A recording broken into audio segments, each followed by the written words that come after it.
कृष्णाय वयं नमः।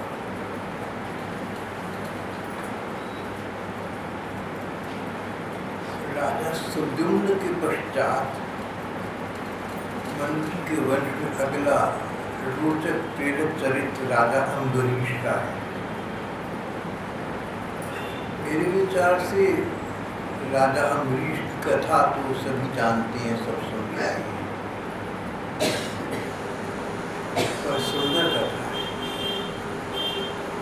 राजा अम्बरीश उस युग में 7 द्वीपों के स्वामी थे। दूसरे शब्दों में सारे संसार के एक छत्र महाराजाधिराज थे।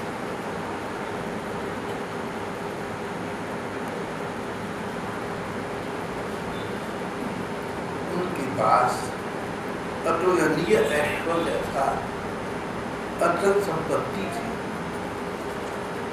पर राजा अम्बरीश,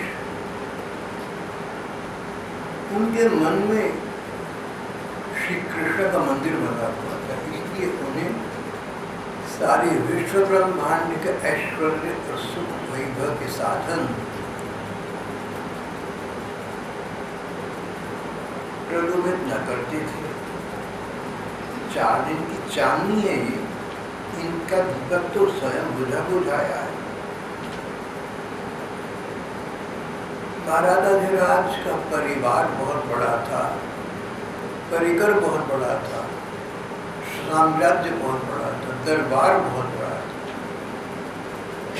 चारों ओर उनके संबंध और संपर्क थे, पर उनके मन का नाता केवल मात्र श्री कृष्ण से था, और श्री कृष्ण से था नाता था, और उनके प्रेमी जनों में उनका प्रेम था। सुखदेव कहते, परीक्षित, श्री कृष्ण और भगवत जनों के प्रति ये प्रेम वो धन है जिसके प्राप्त होने पर सारे संसार की संपत्तियां मिट्टी के ढेले के समान जान पड़ती। प्राप्तो भावम परम विश्वम येनेदम धूष्टवत् श्वेतम्। संस्कृत की एक पुरानी कहावत है, पर द्रव्येषु लोष्टवत्। दूसरे के पैसे को लालच की निगाह से न देखो, उसे तो मिट्टी के ढीले के समान समझो। पर यहाँ तो बहुत ऊंचे दर्जे की बात हो गई। अम्बरीश इस पृथ्वी के महाराजाधिराज, अतुल ऐश्वर्य के एक छत्र अधिपति, पर ये सब उन्हें मिट्टी के ढीले के समान लगता, लोष्टवत् लगता। श्री कृष्ण और श्री कृष्ण के साधुजन में उनका अनुराग था। साधुजन वो हैं जिनके स्वभाव में साधुता है। साधुता किसे कहते हैं, इसकी परिभाषा, इसका वर्णन करने की आवश्यकता नहीं है। अम्बरीश का स्वयं साधु स्वभाव था। सारी प्रसंग, सारी कथा उनके साधु स्वभाव की कथा।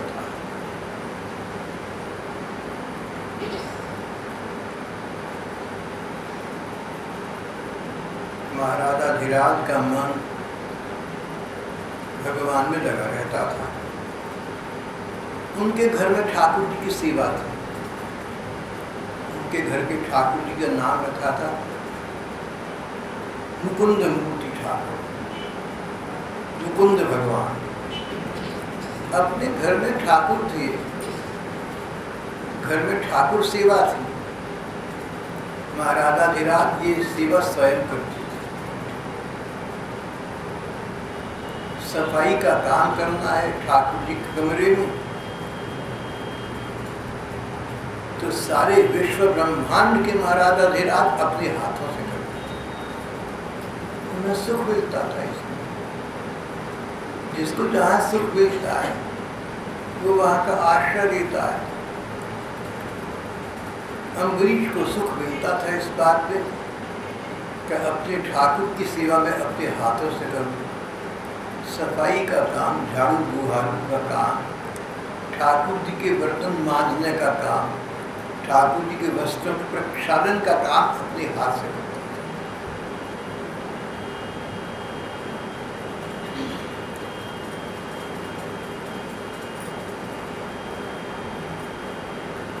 वाणी को, अपनी जिह्वा को उन्होंने भगवान के स्तोत्र बोलने में, भगवान की प्रार्थना करने में, भगवान के गुणगान करने में एक यंत्र बनाया हुआ था। वाणी को भगवान के गुण वर्णन में लगाया हुआ था। उन्होंने अपने कानों को कभी पर चर्चा का प्रयास न होने दिया। पर चर्चा, दूसरों के बारे में बातचीत, किसी की निंदा की, किसी की स्तुति की, कभी किसी के विषय में कोई विचार प्रकट किया, कभी कुछ विचार प्रकट किया। अम्बरीश श्री कृष्ण के प्रति इतने अनुरक्त थे, भगवान में उनका इतना मन लगा हुआ था कि लोक चर्चा न तो वाणी से स्वयं करते थे, न कानों से कहीं से सुनती थी। कोई उनके पास आ जाए तो कोई ऐसा प्रश्न करते जिससे भगवान की लीला कथा की चर्चा का आरंभ हो जाए।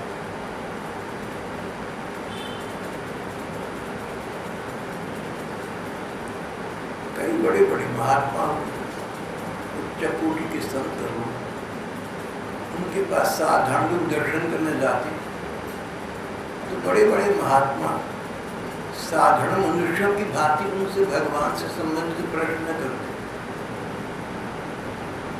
भैया तुमने रासलीला, भैया तुमने रासलीला देखी, भैया तुमने भागवत की कथा सुनी, भैया तुमने गीता की लेक्चर सुनी, क्या सुना उन्होंने? गीता की कौन सी बात तुम्हें अच्छी लगी, सबसे अधिक अच्छी लगी? भागवत की कौन सी कथा तुम्हें अच्छी लगी? कुछ ऐसा प्रश्न करेंगे जिससे भगवत चर्चा आरंभ हो जाएगी। तुम्हारे पास कोई आए तो न तो तुम अपने और उसके समय का नाश इधर चर्चा में करना, इधर चर्चा, इधर उधर की बातचीत। हम लोग बहुत सी बातें, साधारण बातें करती हैं, कई करनी भी होती हैं, पर उनमें अधिक सुख लेना, उनको लंबा खींचना नहीं जचता। मौसम की बात, स्वास्थ्य की चर्चा, शरीर की बात, राजनीति, खेलकूद और किसी व्यक्ति की या किसी वर्ग की प्रशंसा करना या निंदा करना, ये तो बहुत बड़ा समय नाश हो गया। महाराजा धीराज अपना समय न तो इतर चर्चा करने में लगाते, न इतर चर्चा सुनने में लगाते। दूसरों की बातें करना, दूसरों की बातें सुनना। कोई मिले आपको, संबंधी मिले, मित्र मिले, किसी तीसरे व्यक्ति की चर्चा आरंभ हो गई, उसकी निंदा की और सुनी तो बहुत बड़ा किया, और केवल प्रशंसा करते रहे तो भी समय का कोई लाभ न हो। भगवत चर्चा में ही अपनी जिह्वा को और अपने कानों को लगाना समय का सर्वोत्तम सदुपयोग है।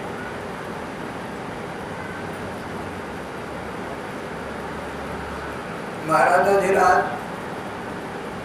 अपना समय, अपना अधिक समय अपने मंदिर में अपने ठाकुर जी के पास, उनके सामने बैठकर यापन करते।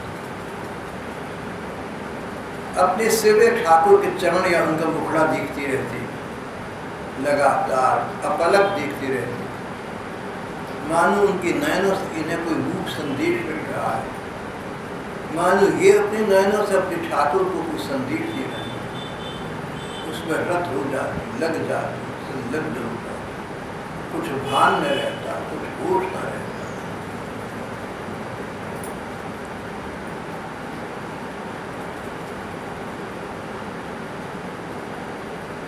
भगवत जन से मिलते तो उनके चरणों का स्पर्श करते, ये सोचकर कि इनके चरण स्पर्श से इनके विचार, इनकी भगवदीय अनुभूतियों का स्पर्श हमें प्राप्त होगा।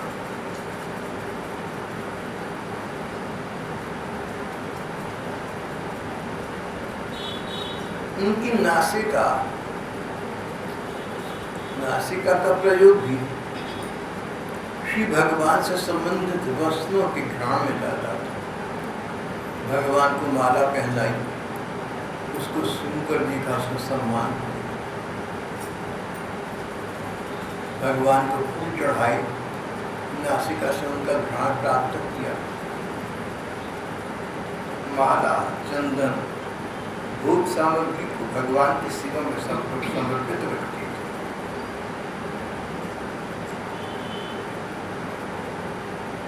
भगवान के प्रति समर्पित नैवेद्य प्रसाद में उन्होंने जिह्वा को संलग्न कर दिया। अम्बरीश के पांव मंदिरों में, भगवान के तीर्थ स्थलों में, संत महात्माओं के आश्रमों में जाने में प्रयुक्त होते, पैदल चलकर जाते, हाथी घोड़े पर बैठकर नहीं, पालकी में बैठकर नहीं। जहाँ तक हो सके भगवत मंदिरों में जाना हो, तीर्थ स्थलियों में घूमना हो, संत महात्माओं के दर्शन करने हो, जहाँ तक हो सके पैदल जाना चाहिए। और अगर आज की व्यवस्था को देखते हुए वाहन से जाना अनिवार्य हो तो आपत्ति नहीं है, पर कुछ दूरी पर उतर जाना अच्छा है।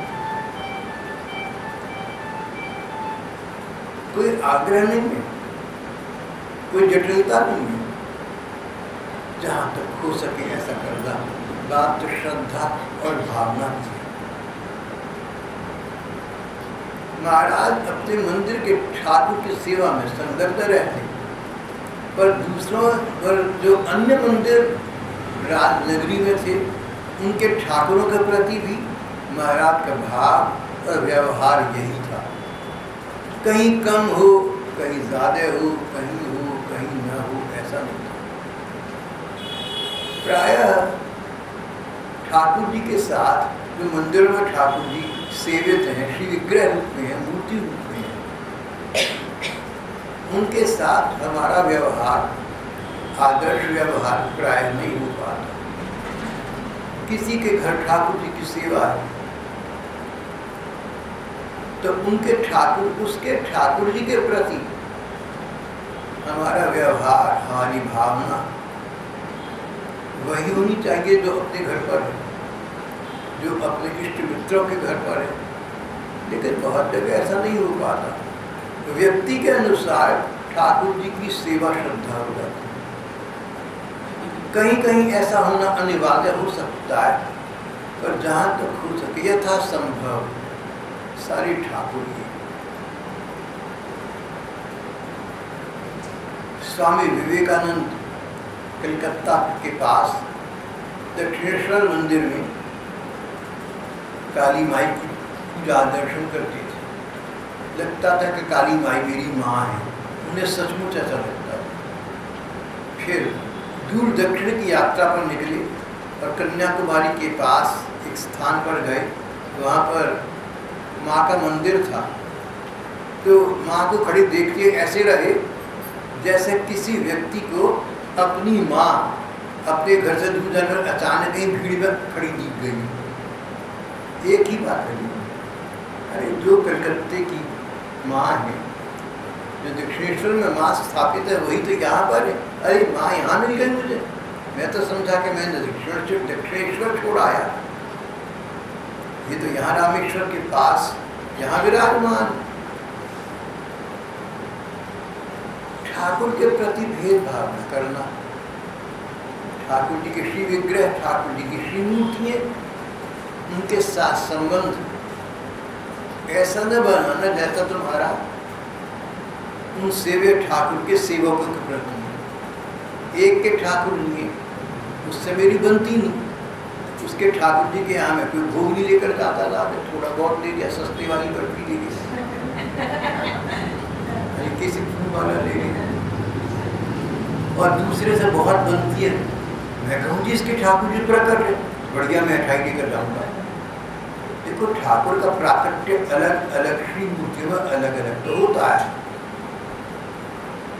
पर हमें प्राकट्य का क्या पता है, हम कौन से पहुंचे हुए पारखी हैं। हमारी दृष्टि जो वर्तमान में सबके प्रति सम्मान होनी चाहिए। महाराजा धीराज अपने घर के सीधे अपने ठाकुर को जिस प्रकार लगातार सामने बैठकर अपलक निहारते रहते और उनसे मौन वार्ता करते, उसी प्रकार किसी मंदिर में जाते, किसी भक्त के यहाँ जाते, वहाँ के ठाकुर के साथ में उनका यही व्यवहार होता है।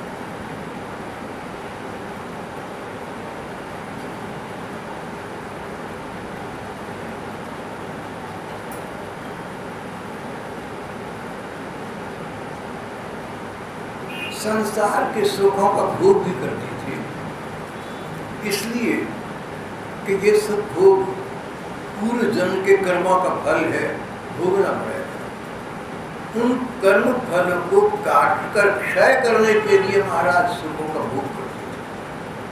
चलो किसी प्रकार जल्दी समाप्त हो जाए।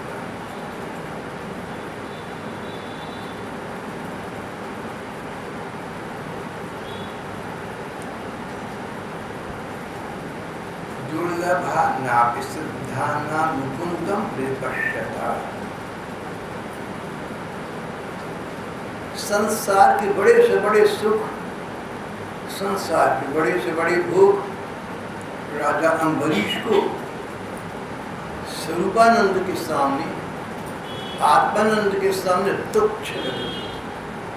आत्मानंद, मन से जो आनंद प्राप्त होता है, नयन निमीलित किए, आंखें नीची, भगवान के रूप का ध्यान किया, भगवान साक्षात मानो प्रकट हुए।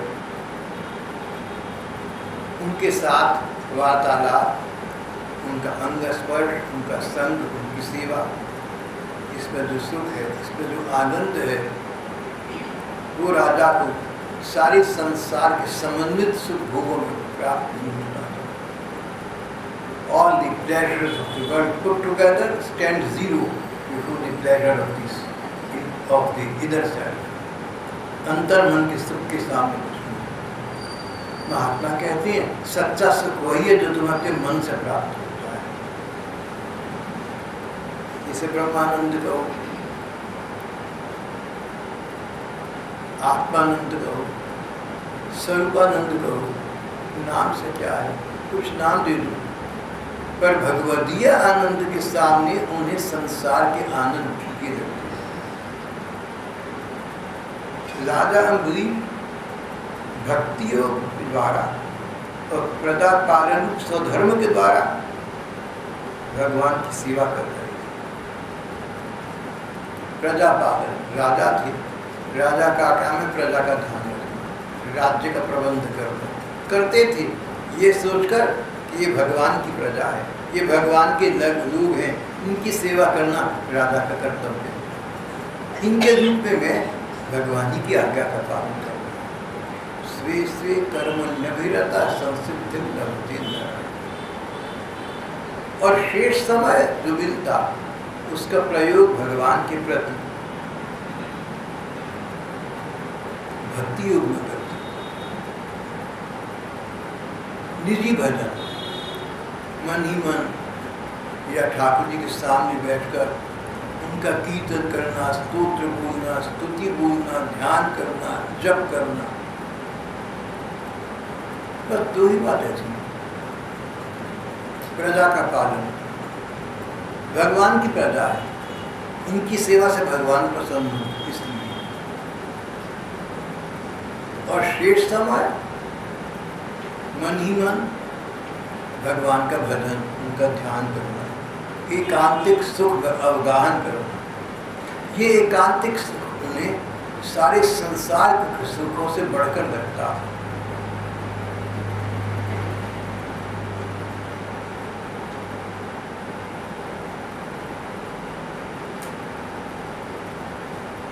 फिर ऐसा स्तर आ गया, ऐसी स्थिति बन गई कि महाराज राजकाज की ओर भी अधिक ध्यान नहीं देते, प्रजा का पालन करते सो तो था, पर कोई शत्रु आक्रमण कर देगा ये देख करके राजा तो रुचि नहीं ले रहा, लापरवाह हो गया, तो क्या होगा? सोचते थे भगवान सब करेंगे। भगवान का भरोसा प्राप्त हो जाए तो चिंताएं और आशंकाएं नष्ट हो जाती हैं। भगवान का पूरा भरोसा प्राप्त करना आसान नहीं है, पर प्रयत्न करने से, प्रयास करने से, सत्संग से, भगवान से प्रार्थना करने से धीरे धीरे प्राप्त होता जाता है।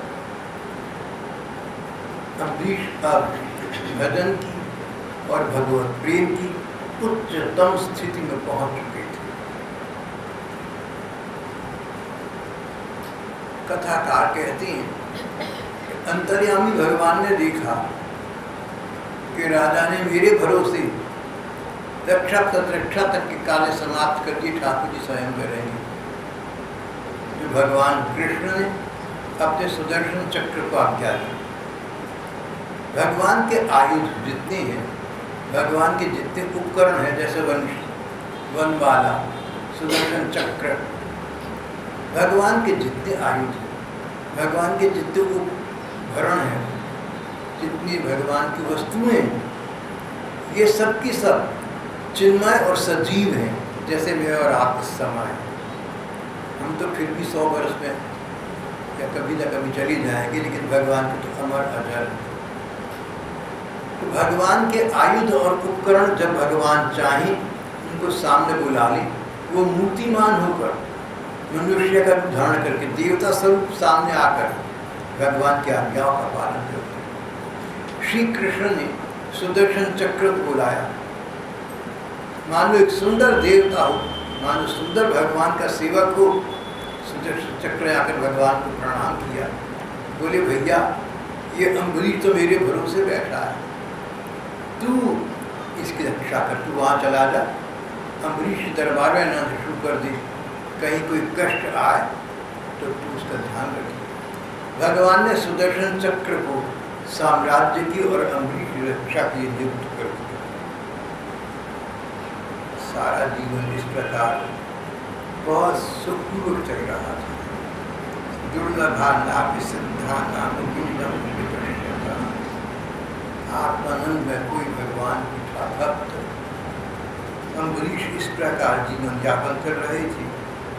और फिर एक बार उन्होंने 1 वर्ष तक एकादशी के व्रत का नियम लिया, इस प्रकार कि अगर एकादशी की तिथि की सुबह हो, एक क्षण को भी दशमी हो, तो दशमी विद्या, दशमी से कट गई एकादशी का व्रत नहीं करना, वैष्णव एकादशी का व्रत करना है।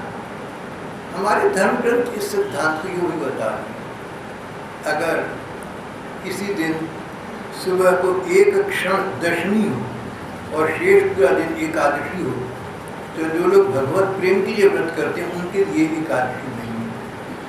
अगले दिन एकादशी थोड़ी देर को पूरा दिन द्वादशी हो तो कोई बात नहीं, द्वादशी वही, एकादशी वही मानी जाए उसका व्रत। इसे वैष्णव व्रत कहते हैं। तो स्वार्थ और वैष्णव व्रत अलग अलग है। जो अनुष्ठान के लिए सकाम कर्मों के लिए व्रत किए जाते हैं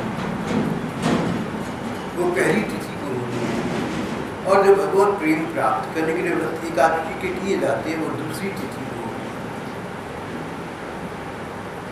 महाराज ने द्वादशी प्रधान एकादशी का 1 वर्ष का नियम लिया।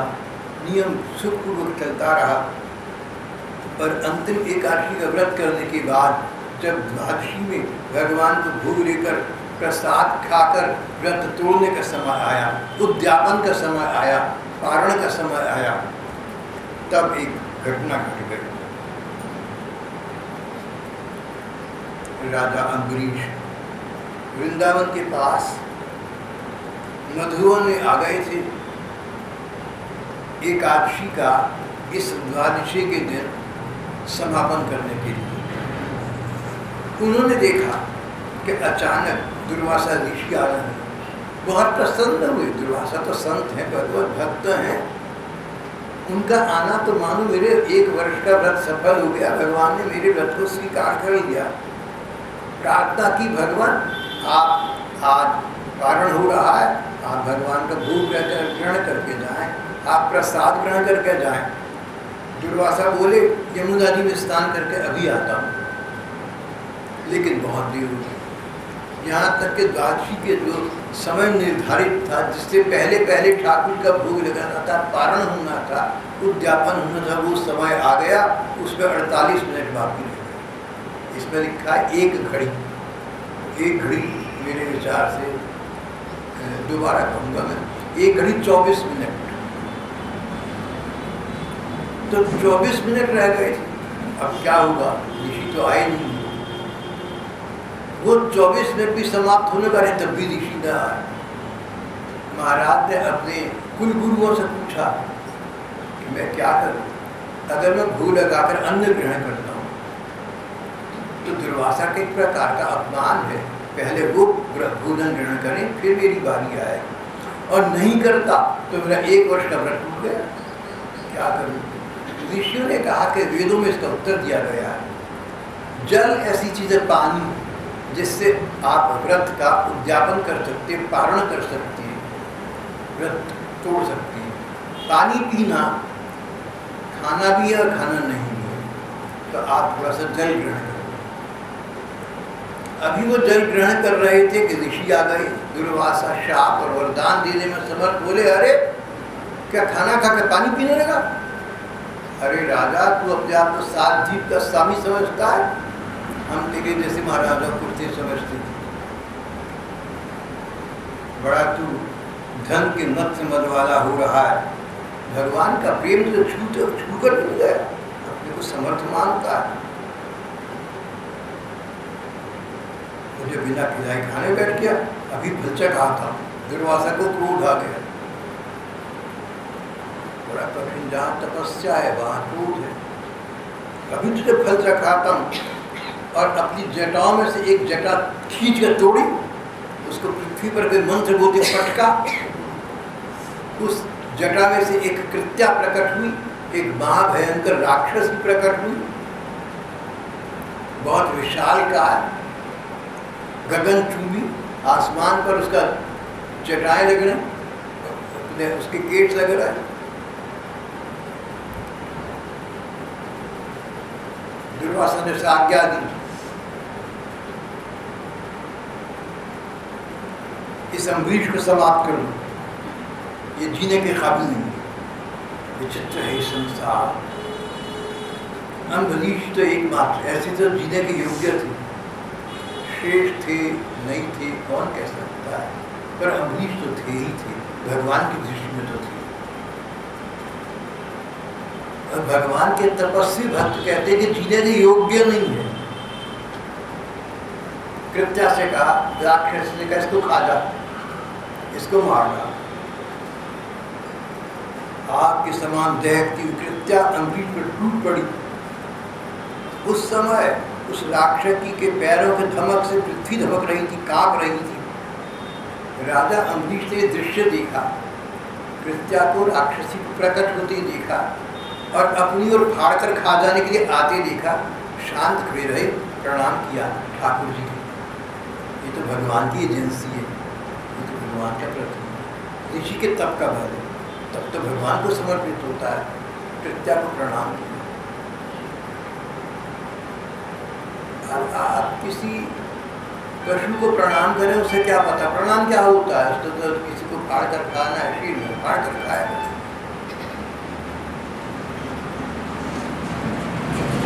उसी समय जिस सुदर्शन चक्र भगवान ने राजा के नियुक्त किया था, सबके सामने वो चक्र गोल घूमता हुआ, तेज आग के अंगारे फेंकता हुआ कृत्या के पास आया। कृत्या को जलाकर राख कर दिया, और ऋषि दुर्वासा के पीछे लगा, उनका गला काटने के लिए। ऋषि भागी, तब बात समझ में आ गई, लेकिन बहुत देर हो गई। सारे संसार में घूमे कृत्या के हाथों मर्दे से बचने के लिए। दुर्वासा जी योगी थे, तपस्वी थे, पर प्रेमी भक्त नहीं थे। नहीं तो या तो सोचते कि भगवान का जो विधान है ठीक है, या बचने की प्रार्थना करते श्री कृष्ण को पुकारते। सारे ब्रजवासी ब्रज में कष्ट आने पर श्री कृष्ण को पुकाराते थे, लेकिन ये योगी यति थे। इस प्रकार का इनका प्रेम भाव उठा नहीं। 10 दिशाओं में घूमने के बाद पहले ब्रह्मा जी के पास गए। ब्रह्मा जी कुछ न कर सके, शिव जी के पास गए। शिव जी ने कहा दुर्वासा तुम भगवान विष्णु के पास जाओ, जिनके प्रसाद से सब कुछ हो रहा, भगवान के पास जाओ। ये भगवान के पास गए।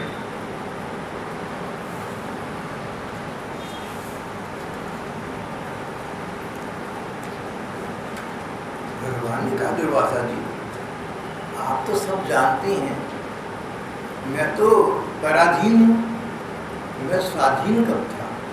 अहम भक्त पराधीनो भक्त भक्त जनप्रिय। यह तो अपने भक्तों के अधीन हूँ, उसके वश में, उनके वश में हूँ। जैसे भक्त मेरे वश में रहते हैं, मैं उनके वश में रहता हूँ।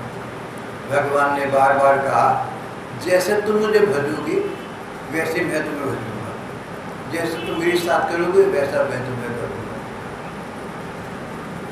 भक्तों ने भगवान को अपना सर्वस्व अर्पण कर दिया और भगवान के वश में होकर रहने लगे। भगवान बोले मैं उनके वश में हूँ, जैसा वो चाहेंगे मैं तो वो करूँगा। भक्तजन मुझसे प्यार करते हैं, मैं उनसे प्यार करता हूँ। दुर्वासा जी मेरे भक्तगण मेरे अतिरिक्त कुछ जानते ही नहीं, मैं उनके अतिरिक्त और कुछ नहीं जानता। अब आपके पास एक उपाय है।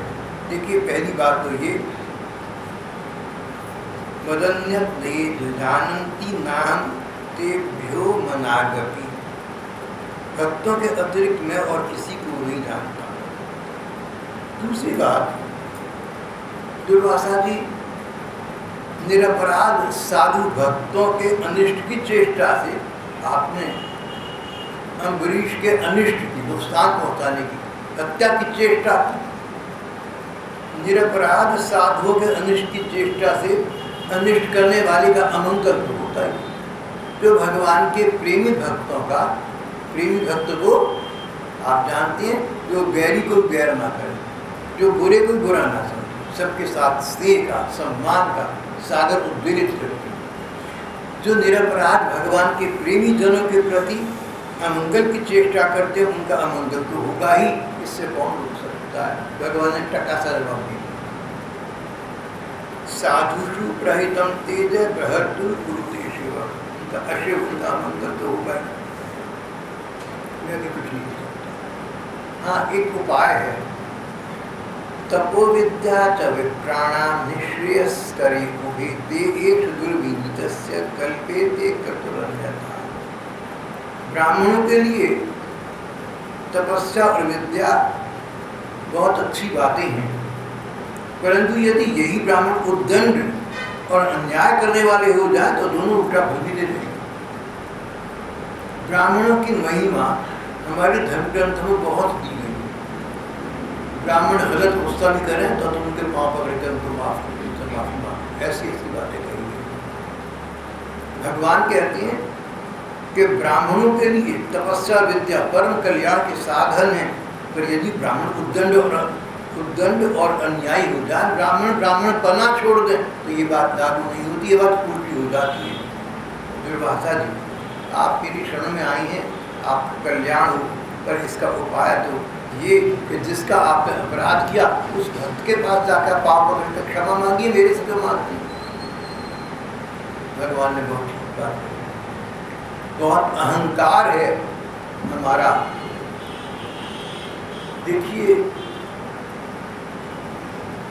किसी संत के प्रति आपकी गुरु बुद्धि है, मान लीजिए आपने उसके किसी शिष्य का अपमान किया और क्षमा मांगने के लिए आप गुरु के या संत के पास पहुंची, ये आपका अभिमान है, ये आपका दम धोखा है, बहुत बड़ा पाप है, आप अपने बड़ा धोखा दे रहे हैं। आप गुरु जी के पास क्यों जा रहे हैं? क्योंकि आप शिष्य हो रहे हैं ना, शिष्य माफी मांगनी चाहते, आप नहीं चाहते कि आप शिष्य के आगे झुकें, और दिखावा ये करना चाहते, मैं तो माफी मांग लेता हूँ कि गुरु जी के पास कौन नहीं माफी मांग लेता। बड़े से बड़ा बड़े से बड़ा राष्ट्रपति या प्रधानमंत्री सारी जनता के सामने अपनी माँ के पाँव में गिरकर माफी मांगे तो कौन सा अपमान समझा। माँ से माफी मांगने में तो अपमान तो राष्ट्रपति का भी नहीं होता, तो गुरु जी से माफी मांगने में तो किसी का अपमान संभव ही नहीं। इसको तो विनम्रता कहा जाएगा। मेरा अभिमानी व्यक्ति वो जो अगर किसी शिष्य के प्रति, किसी भक्त के प्रति अपराध हुआ तो सबके सामने उस भक्त के चरणों में सिर टिकाकर माफी मांगे। मैंने इस प्रकार की बहुत घटनाएं देखी हैं जहाँ लोग व्यक्ति विशेष से नहीं गुरु जी से क्षमा मांगती हैं।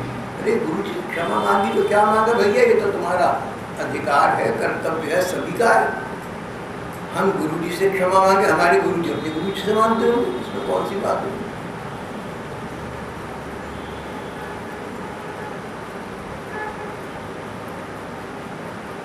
बोले तो अम्बरीश के पास और मेरे पास क्या कर जाएगा, तुम ब्रह्मा जी के पास ब्रह्मलोक गए,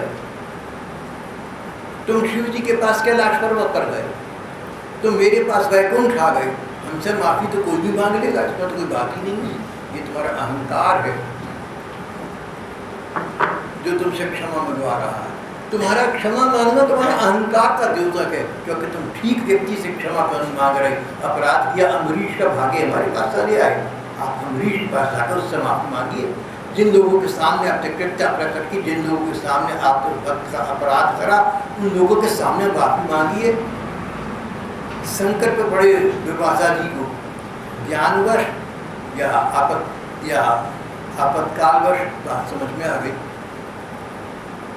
अम्बरीश के पास पहुंचे, अम्बरीश के पांव पकड़ी, अम्बरीश पीछे गए, आप क्या कर रहे हैं, मैं तो आपके सेवक का सेवक होने के योग्य नहीं। अम्बरीश लज्जित हो गए। सुदर्शन चक्र सामने खड़ा हुआ आग फैला रहा था, सब समझ गए। बोले हे चक्र भगवान, यदि मैंने समस्त प्राणियों के आत्मा के रूप में भगवान को देखा हो तो भगवान मुझ पर प्रसन्न हो और दुर्वासा जी के ये जलन, ये हृदय की अग्नि शांत हो जाए। अगर मैंने जीव मात्र को भगवान का अंश समझाओ, प्रत्येक व्यक्ति की आत्मा को परमात्मा का अंश समझाओ, और अगर इस बात से भगवान मुझसे प्रसन्न हो तो उसके फलस्वरूप सुदर्शन चक्र आप शांत हो जाए। सुदर्शन चक्र वही शांत हो। साधु किसे कहते हैं? अम्बरीश की कथा का आरंभ इस बात से हुआ था। साधु अम्बरीश जैसे स्वभाव होते हैं। अगर हमारा आपका स्वभाव अम्बरीश जैसा बन जाए कभी तो हम भी साधु हो गए। तुम गाना ना बदलो, कैसा है वस्त्र पहनूं ना पहनूं, एकांतिक जीवन बिताओ ना बिताओ, दुनिया से अलग बैठो ना बैठो। तत्व की बात यह कि क्या तुम्हारा मन जब भी एकांत प्राप्त होता है तो भगवान का स्मरण चिंतन करता है, और अगर कोई व्यक्ति तुम्हारा घोर अपराध कर दे तो तुम्हारा मन उसको बुरा नहीं मानता, कहता भगवान तुम्हारा नाटक है, इसमें इसने क्या बुरा करा, इसने तो कोई बुरा नहीं किया। दुर्वासा ने सुदर्शन चक्र के सामने दुर्वासा के हृदय की जलन मिट जाए यदि भगवान प्रसन्न हो, और देखते देखते उनकी प्रार्थना से चक्र शांत हो गया। दुर्वासा चक्र की भयंकर अग्नि से मुक्त हो गए, उनका चित्त स्वस्थ हो गया। वो अम्बरीश को उन्होंने आशीर्वाद देने की झड़ी लगा दी, बार बार उनकी प्रशंसा कर रही थी। दुर्वासा ने कहा राजन, आज मैंने भगवान के प्रेम भक्त स्वभाव देख लिया, मैंने आपका घोर अपराध किया और आप मेरे लिए मंगल कामना कर रहे हैं, आपने मेरे अपराध को भुलाकर मेरे प्राण की रक्षा की है। अम्बरीश बोले स्वामी आप मुझे लज्जित ना करें, ये सब आपकी चरणों का प्रताप है, ये तो आपकी नाटक है, आपकी लीला है। अगर आप मुझसे दुर्वासा जी से राजा ने कहा आप सचमुच प्रसन्न हैं तो भोजन आपकी प्रतीक्षा में है, मैं आपकी प्रतीक्षा में था, आप प्रसाद ग्रहण तो आपको उच्छिष्ट कर ग्रहण करूँगा। दुर्वासा जी ने प्रसन्नतापूर्वक भगवान का वो प्रसाद ग्रहण किया और राजा अम्बरीश के पास से अपने धाम को चले गए। जब दुर्वासा चले गए तब उनके भोजन से बचे हुए अत्यंत पवित्र अन्न का उन्होंने भोजन किया। कथाकार अंत में एक श्लोक में क्या कहते हैं, ये बात बड़ी महत्वपूर्ण है। राजा के कारण दुर्वासा को दुख में पड़ना पड़ा। राजा के कारण दुर्वासा जी को कष्ट उठाना पड़ा। दुर्वासा ने भक्त का अपमान किया, इससे दुर्वासा को कष्ट उठाना पड़ा। दूसरी बात, भक्त की प्रार्थना से कष्ट से वो मुक्त हो गए। अपने कारण दुर्वासा जी का दुख में पड़ना, फिर अपनी ही प्रार्थना से उनका छूटना, इन दोनों बातों को उन्होंने अपने द्वारा होने पर भी भगवान की महिमा समझी। भगवान भक्तवत्सल, इससे उन्होंने ऐसा कर दिया। उनको ये विचार ही नहीं आया कि मैं इतना अच्छा भक्त हूँ कि मेरे कारण से दुर्वासा को भगवान ने उनके पीछे से कष्ट छोड़ दिया। न ये विचार आया कि देखो मेरे प्रार्थना करने पर शामिल है, ये जो मैं है ना भैया, इसको हमने करा, हम कारण है, हमारी वजह से हो गए।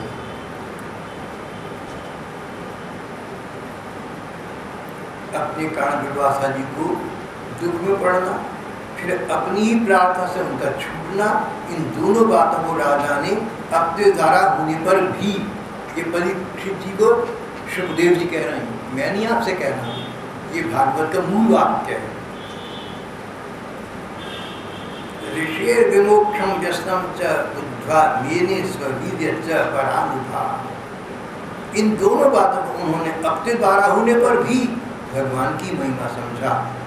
ऐसे ऐसे गुण तो राजा अम्बरीश में अनेकों थे, एक गुण से प्रभावित हो रहे हैं, ऐसे ऐसे तो अनेक गुण थे, और जिनमें इस प्रकार के साधुता के गुण हैं, भगवान उन्हीं से प्रसन्न होते हैं।